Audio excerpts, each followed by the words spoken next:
संजय सिंह की, जिनकी मुश्किलें अब बढ़ रही हैं क्योंकि कल उन्हें ईडी ने अरेस्ट किया है।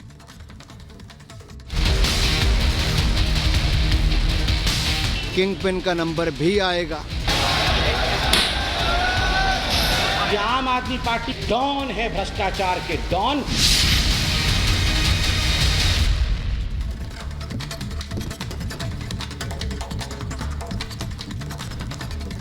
और बड़ी खबर इससे जुड़ी आपको बताते हैं इस वक्त की। दरअसल इस वक्त संजय सिंह की रिमांड मांग रही है ईडी एक तरफ, वहीं दूसरी ओर ईडी ने सुप्रीम कोर्ट में दलील दी। सुप्रीम कोर्ट का कहना है कि कुछ खास लोगों को फायदा पहुंचाने के लिए नई शराब नीति बनाई गई थी। एक तरफ लगातार आम आदमी पार्टी सवाल खड़े कर रही है, कह रहे हैं हजारों छापे मार चुके हैं आप, कुछ मिला नहीं है आपको। तीसरे नेता हैं आम आदमी पार्टी के बड़े नेता, बड़ा चेहरा, जिन्हें अरेस्ट किया गया है। और अब संजय सिंह को लेकर सुप्रीम कोर्ट में दलील चल रही है। तो ईडी का कहना है कि कुछ लोगों के फायदे के लिए नई नीति बनी है, नई नीति से कुछ लोगों को फायदा हुआ है। उन कुछ लोगों में कौन है, उनकी जांच जारी है। बता दें आपको कि संजय सिंह को दिनेश अरोड़ा, जो कि गवाह है, गवाही पर उन पर नाम लिए जाने पर संजय सिंह को अरेस्ट किया गया है। और ऐसी भी अगली बड़ी खबर आपको बता दें, थोड़ी देर में संजय सिंह की पेशी होनी है, राउस एवेन्यू कोर्ट में पेशी होगी। राउस एवेन्यू कोर्ट के बाहर भारी सुरक्षा इस वक्त दिख रही है। कल ईडी ने संजय सिंह को गिरफ्तार किया था, 10 घंटे लगातार पूछताछ हुई थी और उसके बाद गिरफ्तारी हुई। गिरफ्तारी के बाद की ये तस्वीर आप देख रहे हैं अपनी टीवी स्क्रीन पर। अब राउस एवेन्यू कोर्ट में पेशी होनी है और ये देखना होगा कि ये जो अब आंच है कहां तक आगे पहुंचती है। सिसोदिया और संजय सिंह के बाद अगला नंबर किसका होता है? इसी खबर पर सीधा हम चलते हैं सृष्टि के पास। सृष्टि, क्या कुछ तस्वीर आप वहां देख पा रही हैं? जानकारी मिल रही है राउस एवेन्यू कोर्ट के बाहर भारी सुरक्षा है। अब से कितनी देर बाद संजय सिंह को पेश किया जाएगा? बिल्कुल प्रियंका, देखिए गायत्री वहां से तस्वीर दिखाएंगी जब ईडी दफ्तर से संजय सिंह को लेकर निकलेगी ईडी की टीम। लेकिन आपने जैसा कहा कि भारी सुरक्षा बल यहां पर तैनात है और सुबह से लगातार हम देख पा रहे हैं कि बैरिकेड्स जो है अलग अलग डायरेक्शन में यहां पर लगाए गए हैं, फोर्सेज यहां पर लग चुकी हैं। और जैसा हम आपको बता रहे हैं कि चलता हुआ रास्ता है, रास्ते को रोके बिना बैरिकेड्स यहां पर लगाए गए हैं। और जैसे ही ईडी की टीम लेकर निकलेगी संजय सिंह को, वैसे ही आपको बता दें कि यहां पर रस्सियां भी लगा दी गई हैं। मीडिया को भी एक दायरे में कर दिया गया है कि के आगे बढ़ नहीं सकते हैं। और लगातार ये जो सिक्योरिटी है ये उस वक्त और ज्यादा बढ़ जाएगी जब ईडी की टीम ईडी दफ्तर से निकलेगी। उसके बाद यहां पर सख्ती और ज्यादा कर दी जानी है। ये जो एरिया मैं आपको दिखा रही हूं कैमरे के जरिए, विजय संतोष आपको दिखा रहे हैं, इस एरिया में किसी का भी आवागमन बाधित है। यानी कि कोर्ट के भीतर जो लोग काम करते हैं खाली वही अंदर जा सकते हैं और कोई भी इस रास्ते पर आ नहीं सकता। और इसी रास्ते पर वो काफिला संजय सिंह का निकलेगा जब उनको लेकर जाया जाएगा पेशी के लिए। और सबसे बड़ी बात यह है कि ईडी जो है वो रिमांड मांगने वाली है।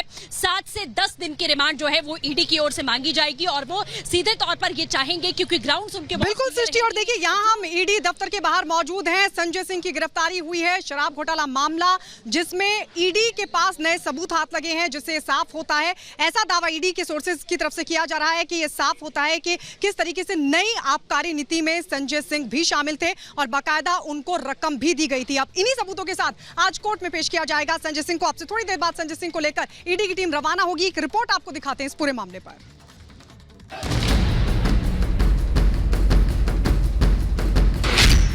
शराब घोटाले की जांच आप तक आंच। संजय सिंह गिरफ्तार, सबूतों की भरमार।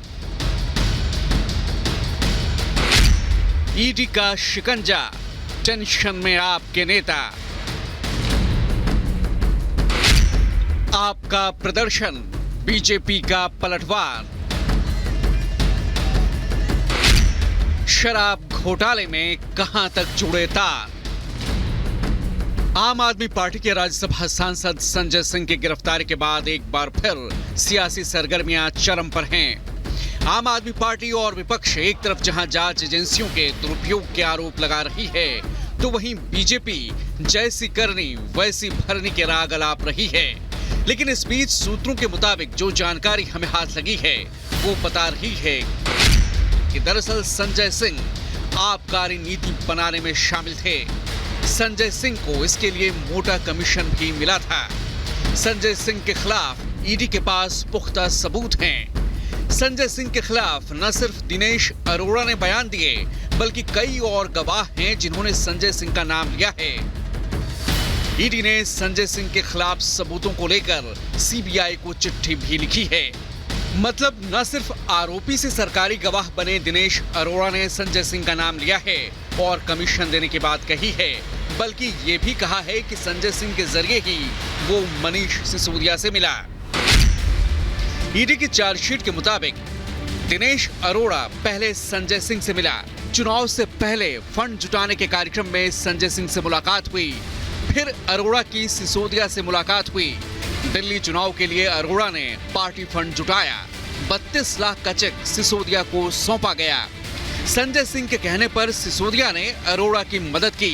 एक्साइज विभाग में अरोड़ा का एक फंसा मामला सुलझाया गया। वहीं सुप्रीम कोर्ट ने भी ईडी से सवाल किया है कि अगर दिल्ली शराब घोटाले का फायदा आम आदमी पार्टी को मिला है, घोटाले का पैसा अगर पार्टी को गया है, तो फिर आम आदमी पार्टी को अब तक आरोपी क्यों नहीं बनाया गया? बीजेपी ने 2 कैदी इन तिहाड़ नाम से नया पोस्टर जारी कर आप पर नया सियासी प्रहार किया है और दावा किया है कि अभी घोटाले के किंग पिन की गिरफ्तारी बाकी है। श्रीमान अरविंद केजरीवाल के पास जवाब नहीं है कि ये शराब घोटाले में जो शर्मसार इनको होना पड़ा है, उप मुख्यमंत्री से लेकर बाकी भी जेल गए हैं, लेकिन अभी किंग पिन बाहर है। किंग पिन का नंबर भी आएगा। ये आम आदमी पार्टी कोई साधारण डकैत नहीं है, ये डॉन है, भ्रष्टाचार के डॉन।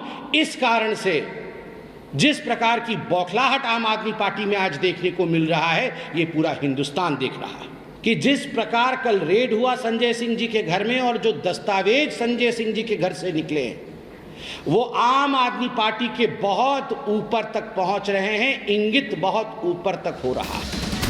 वहीं आम आदमी पार्टी के नेता और कार्यकर्ता बेगुनाही का दावा कर रहे हैं। केंद्र सरकार हर कोशिश कर रही है किसी तरीके से उनकी आवाज को दबाया जाए। एक काल्पनिक मनगढ़ंत मामला शुरू किया हुआ है और कहा जा रहा है कि सैकड़ों करोड़ रुपए का घोटाला हो गया। और मुझे लगता है कि इतिहास का पहला ऐसा घोटाला है जिसके अंदर 15 महीने से जांच हो रही है। आप देखो कि 15 महीने हो गए, 15 महीने से ये चल रहा है। हजारों जगहों पर इन्होंने रेड कर ली, पता नहीं कितने लोगों को इन्होंने टॉर्चर कर लिया, कुछ निकला नहीं और कुछ निकलेगा भी नहीं। एक ऐसी पॉलिसी पे ये लोगों को, आम आदमी पार्टी के लीडर को अरेस्ट कर रहे हैं जिससे सरकार को फायदा हुआ है। आप एक्साइज पॉलिसी पे देखेंगे कि पहले के पॉलिसी और अब के पॉलिसी में सरकार को बहुत ज्यादा फायदा हुआ है। विपक्ष के नेता भी एजेंसियों के दुरुपयोग की बात कर रहे हैं। जो सरकार के खिलाफ, तानाशाही के खिलाफ,